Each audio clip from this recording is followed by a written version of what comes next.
ओम श्री परमात्मने नमः। आज हम गीता के तीसरे अध्याय के तीसरे श्लोक का अर्थ सहित श्रवण करेंगे। भगवान कहते हैं, लोके अस्मिन् द्विविधा निष्ठा पुरा प्रोक्त मया नघ ज्ञान योगेन सांख्यानाम कर्म योगेन योगिनाम। अर्थात, हे निष्पाप अर्जुन, इस मनुष्य लोक में दो प्रकार से होने वाली निष्ठा मेरे द्वारा पहले कही गई है। उनमें ज्ञानियों की निष्ठा ज्ञान योग से और योगियों की निष्ठा कर्म योग से होती है। व्याख्या। अर्जुन युद्ध नहीं करना चाहते थे, अतः उन्होंने समतावाचक बुद्धि शब्द का अर्थ ज्ञान समझ लिया। परंतु भगवान ने पहले बुद्धि और बुद्धि योग शब्द से समता का वर्णन किया था, अतः यहाँ भी भगवान ज्ञान योग और कर्म योग दोनों के द्वारा प्रापणीय समता का वर्णन कर रहे हैं। अनघ अर्थात अर्जुन के द्वारा अपने श्रेय कल्याण की बात पूछी जानी ही उसकी निष्पापता है, क्योंकि अपने कल्याण की तीव्र इच्छा होने पर साधक के पाप नष्ट हो जाते हैं। लोके अस्मिन् द्विविधा निष्ठा पुरा प्रोक्त मया अर्थात यहाँ लोके पद का अर्थ मनुष्य शरीर समझना चाहिए, क्योंकि ज्ञान योग और कर्म योग दोनों प्रकार के साधनों को करने का अधिकार अथवा साधक बनने का अधिकार मनुष्य शरीर में ही है। निष्ठा अर्थात समभाव में स्थिति एक ही है, जिसे दो प्रकार से प्राप्त किया जा सकता है, ज्ञान योग से और कर्म योग से। इन दोनों योगों का अलग अलग विभाग करने के लिए भगवान ने दूसरे अध्याय के 39वें श्लोक में कहा है कि इस सम बुद्धि को मैंने सांख्य योग के विषय में कह दिया, अब इसे कर्म योग के विषय में सुनो। ऐसा ते अभिहिता सांगख्ये बुद्धिर्योगे त्विमाम शृणु।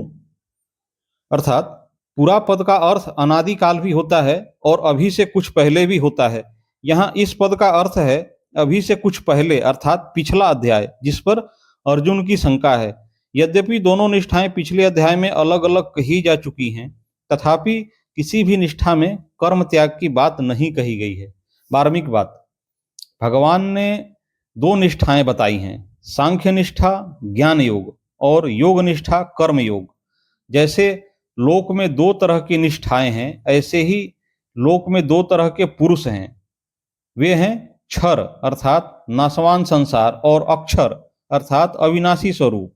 क्षर की सिद्धि असिद्धि प्राप्ति अप्राप्ति में सम रहना कर्म योग है और क्षर से विमुख होकर अक्षर में स्थित होना ज्ञान योग है। परंतु क्षर और अक्षर दोनों से उत्तम पुरुष तो अन्य ही है, जो परमात्मा नाम से कहा जाता है।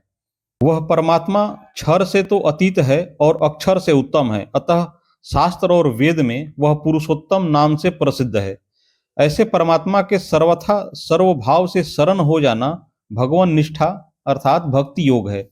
इसलिए क्षर की प्रधानता से कर्म योग, अक्षर की प्रधानता से ज्ञान योग और परमात्मा की प्रधानता से भक्ति योग चलता है। सांख्य निष्ठा और योग निष्ठा ये दोनों साधकों की अपनी निष्ठाएं हैं, परंतु भगवान निष्ठा साधकों की अपनी निष्ठा नहीं है। कारण कि सांख्य निष्ठा और योग निष्ठा में साधक को मैं हूं और संसार है इसका अनुभव होता है।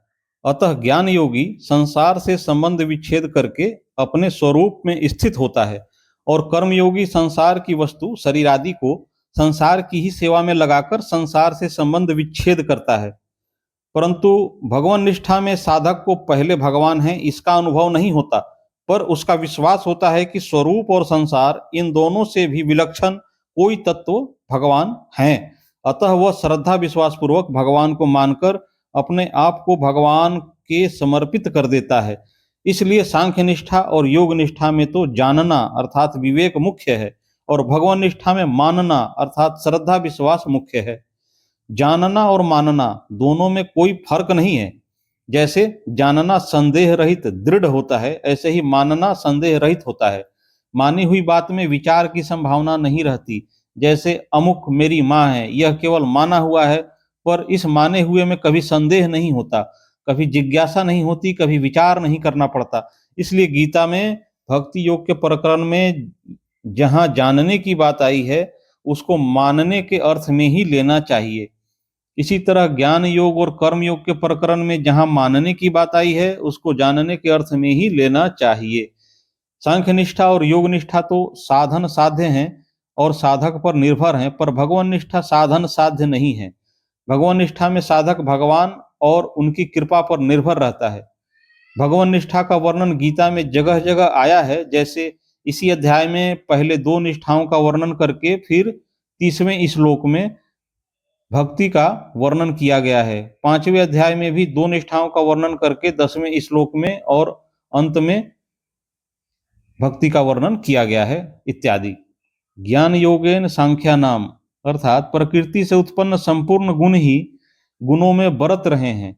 संपूर्ण क्रियाएं गुणों में, इंद्रियों में ही हो रही है और मेरा इनसे कुछ भी संबंध नहीं है, ऐसा समझकर समस्त क्रियाओं में कर्तापन के अभिमान का सर्वथा त्याग कर देना ज्ञान योग है। गीतोपदेश के आरंभ में ही भगवान ने सांख्य योग का वर्णन करते हुए नाशवान शरीर और अविनाशी शरीर का विवेचन किया है, जिसे असत और सत के नाम से भी कहा गया है। कर्म योगेन योगिनाम, अर्थात वर्ण आश्रम स्वभाव और परिस्थिति के अनुसार जो शास्त्र विहित कर्तव्य कर्म सामने आ जाएं, उसको कामना, ममता और आसक्ति का सर्वथा त्याग करके करना तथा कर्म की सिद्धि और सिद्धि में सम रहना कर्म योग है।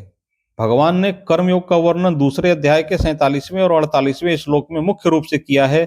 इनमें भी 47वें श्लोक में कर्मयोग का सिद्धांत कहा गया है और 48वें श्लोक में कर्मयोग को अनुष्ठान में लाने की विधि कही गई है।